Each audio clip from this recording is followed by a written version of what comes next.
Estamos eu aqui com a Suelen e a família Special Family Portugal. Karina é uma grande querida, uma amiga. Nós nos conhecemos pela internet e a gente começou a trocar algumas informações e acabamos, né? Ela veio para Portugal, estamos aí, veio morar perto de mim, já trabalhou onde eu trabalhei. Eu sou uma seguidora fiel, gente. E a Karina tem 2 filhos, né? O Samuel e o Elias. E todos os 2 são especiais. E muitas pessoas me perguntam sobre como é que é a escola, como é que acontece, né? O que acontece quando você tem um filho especial aqui em Portugal, a escola, aquela coisa toda. E nada melhor, eu já indiquei para várias pessoas a Karina, porque ela tem uma experiência totalmente diferente da nossa aqui, né? Da minha, porque a Suelen é adulta, ela não é criança, a Suelen não frequenta uma escola regular, né? Então, vamos lá. Karina, 2 crianças e como é que funciona isso? Como é que é essa inclusão? Como é que é colocar os seus filhos na escola? Conta pra gente. Como é que funciona? Primeiramente, é importante dizer o diagnóstico deles, né? O Elias, ele veio, é importante dizer por quê? Porque eles vieram para cá com diagnóstico e depois aqui receberam mais um. Mas enfim, o Elias é um múltiplo deficiente, ele tem uma má formação cerebral, paralisia cerebral, epilepsia, baixa visão também. E o Samuel veio com um diagnóstico de autismo, num grau leve, vamos dizer.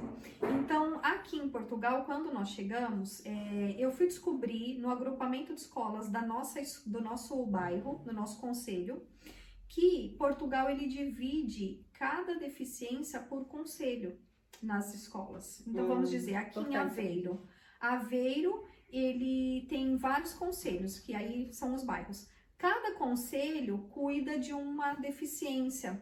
Não é que você não possa matricular o teu filho na escola do seu bairro se não for a deficiência dele. Então, vamos dizer, onde nós morávamos, que era Ilhavo, lá é especialista em surdos. Então, toda criança surda, eles indicam aquele agrupamento de escolas, eles sugerem. Mas se você morar em Cacia, nada impede do seu filho estudar aqui. Eles não podem, vamos dizer, negar que o seu filho estude aqui. Só que ele não vai ter o mesmo... Não vai ter o mesmo atendimento, sim, porque é um agrupamento não tá preparado para aquilo. E Elias quer falar alguma coisa? Depois você fala. E aí, então, isso foi a primeira informação que eu recebi quando eu cheguei aqui. E aí eles disseram que, no caso do Elias, tinha um agrupamento preparado para ele, para deficiência motora, e porque muda muito, né, gente? O ambiente acessível, não pode ser uma escola com escadas e tudo mais. Mesmo que tenha escada, tem que ter elevador ou rampas. Então, o agrupamento que o Elias estuda é um agrupamento acessível. Tem a sala dele, que eu falei que é uma sala especial. Ela fica dentro do mesmo nível da escola ali, das salas de aula, porém é uma sala um pouco mais retirada e é uma sala que tem vários recursos visuais, auditivos, e junto na mesma sala onde ele faz atividades manuais, atrás tem as camas. Por quê? Porque eles entendem que essas ainda são crianças, né? Eles tomam uma certa dose de medicação, deixam eles com mais sono depois, à tarde, tudo. Então, a período da manhã, praticamente todo é com atividades. Dentro da escola, fora da escola. E após o almoço, as crianças almoçam na escola. Após o almoço, é onde elas têm a sessão de relaxamento. Que daí o Elias, tanto o Elias quanto o Samuel, eles fazem o relaxamento após o almoço, cerca de 1 hora e meia. E depois eles levantam e tomam o cafezinho da tarde e depois o transporte vem buscar. Ah, isso, um detalhe sobre o transporte. Como é que funciona o transporte para as crianças? No caso, como eu escolhi colocá-los numa escola fora do meu concelho, eles têm direito ao transporte escolar. Só que assim, frisando, gente, que isso é Aveiro. Eu conheço famílias em outros distritos, Lisboa, Castelo Branco, Leiria, isso muda muito. Não é uma obrigatoriedade. Por quê? Porque agora isso é da Câmara Municipal. Ah, tá vendo? O Importante saber transporte é disso. da Câmara Municipal. É da prefeitura, É da vamos dizer. prefeitura. É da prefeitura, E não é do cada governo. Câmara, ela é autônoma. Sim, ela faz a sua regra, Ela faz a sua lei. regra.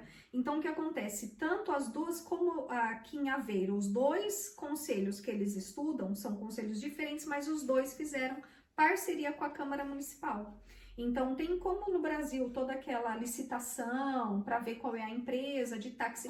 O transporte era feito inicialmente só pelos taxistas, taxista comum de rua. É um taxista que está há muitos anos habituado a transportar crianças assim. É o caso da Suelen. Então, já tem uma experiência, eles têm total confiança, viu, gente? A gente que vem do Brasil, às vezes, vem meio grilado, fala, nossa, como que eu vou colocar meu filho dentro de um táxi que eu nunca vi na vida, mandar ele sozinho pra escola? Como assim, se esse táxi desviar o caminho? A gente pensa isso, é natural.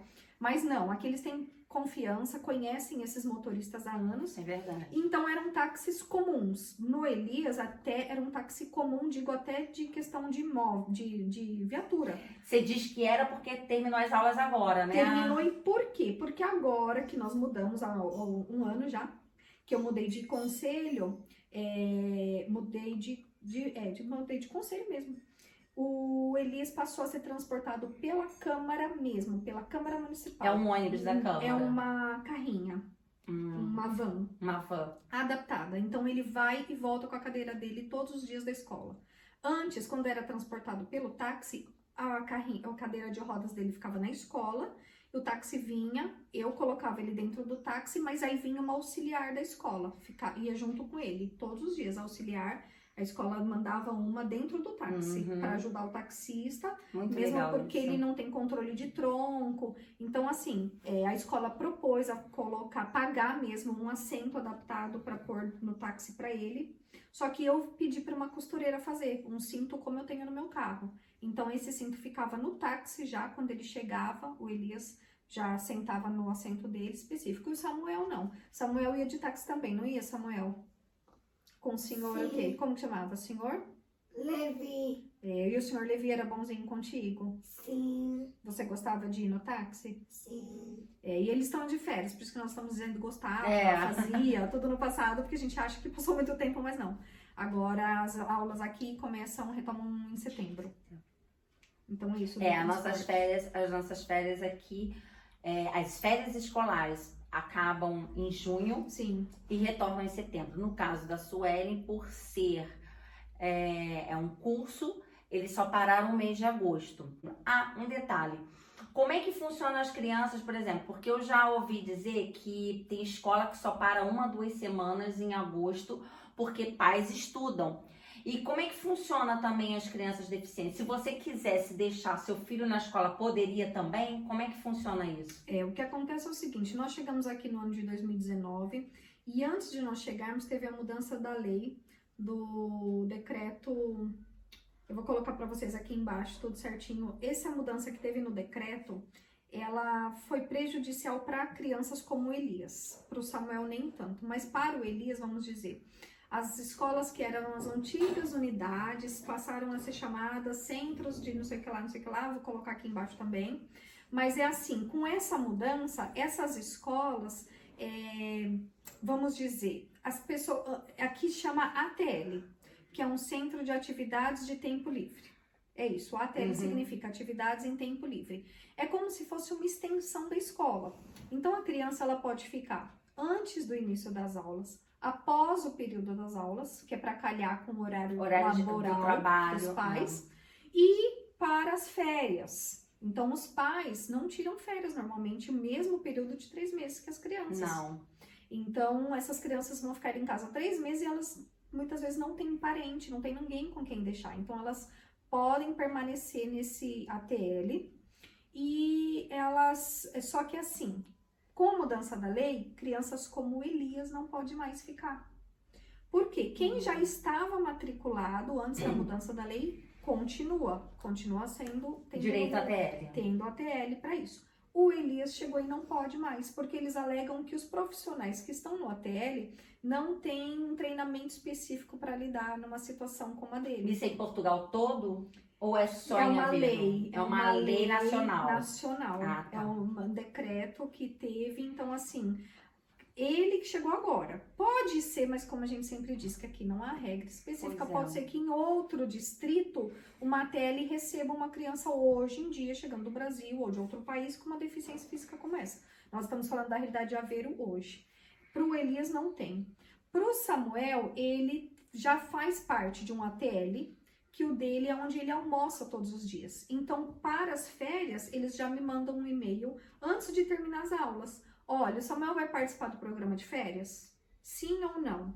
Então, eles vão para saber, para contar com ele durante as férias. E se eu falasse que sim, só agora em agosto é que ele não teria essas 2 semanas. Mas ele teria continuado até o fim de junho e o mês de E julho você todo. optou em não deixar? Optei em não deixar, porque assim, como nós nos mudamos agora, a gente mora um pouquinho mais distante, a gente preferiu deixar para fazer atividades assim em família, mesmo durante a semana, o que dá. Esse ano eu não optei. Ano passado ele ficou. Porque assim, gente, são as férias, é diferente do dia a dia do ATL. As férias eles vão pra praia, eles vão pra parques, eles fazem muitos passeios com as crianças. Vão pra praia mesmo. Porque Aveiro é uma região praiana, então aqui os passeios é normal ser praia, né?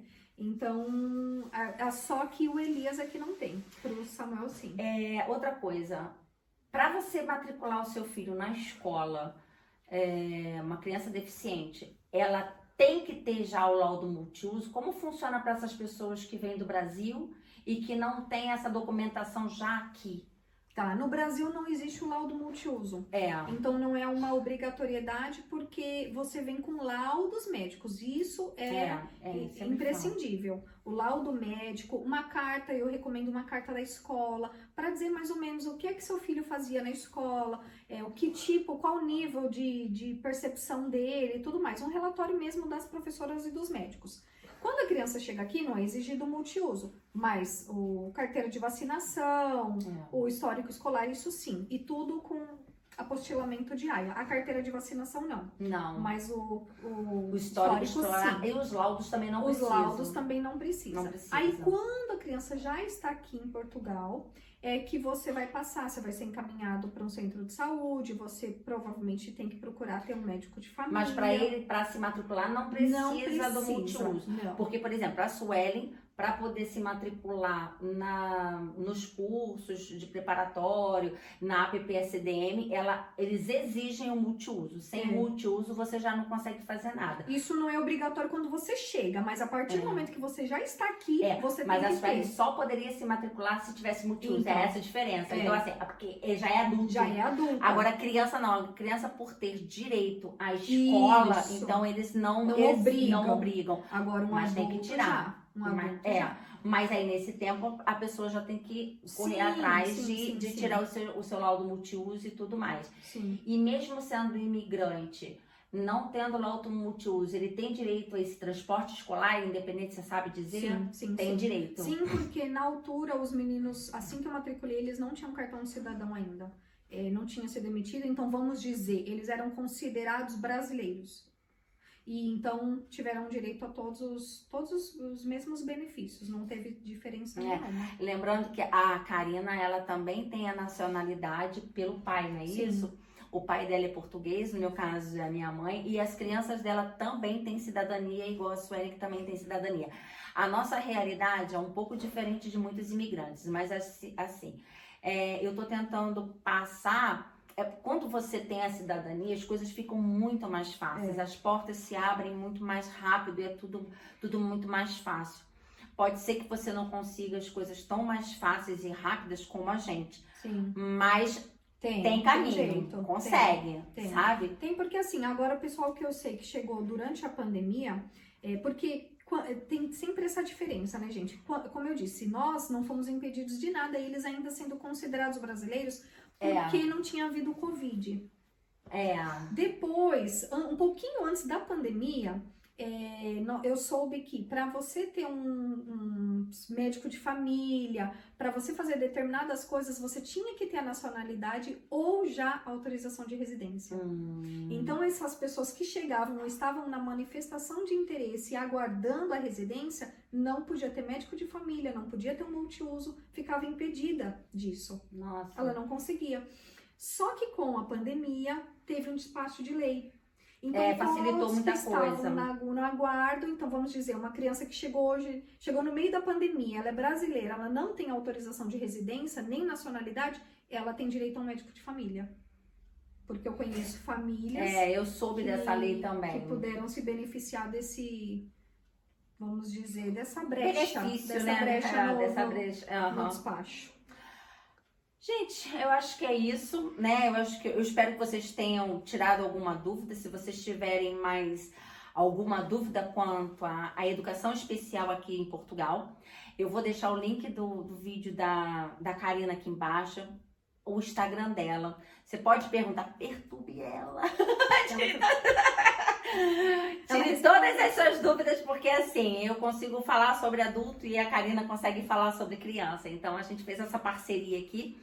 Espero muito que vocês tenham gostado, né? E olha, se inscreva. Como é que é, Suelen? A Suelen fala. Se inscreva, comente e bota os comentários embaixo. O que mais? Compartilha. Compartilha pra todo mundo. E Portugal! acabou! Ativa o sininho. Olha, gente, isso. E segue a gente no Instagram. Tanto eu quanto a Karina, a gente procura dividir o nosso dia a dia. Muita coisa que a gente coloca lá acaba não colocando aqui no YouTube, né? Porque é muita coisa espontânea, muita coisa a gente acaba falando. Então, eu acho que até, inclusive, o Instagram é muito mais rico do que aqui de informações. Ok? Antes de terminar o vídeo, gostaria de mandar um grande abraço para o Marcelo e Anderson, do Paranaguá, do nosso Paraná, no sul do Brasil. Anderson, Marcelo, obrigada pelo carinho de sempre. Eles estão sempre lá nos seguindo no Instagram. Interage como ninguém. Tá aí, Marcelo e Anderson, meu grande beijinho, meu grande carinho por vocês, tá bom? Tchau!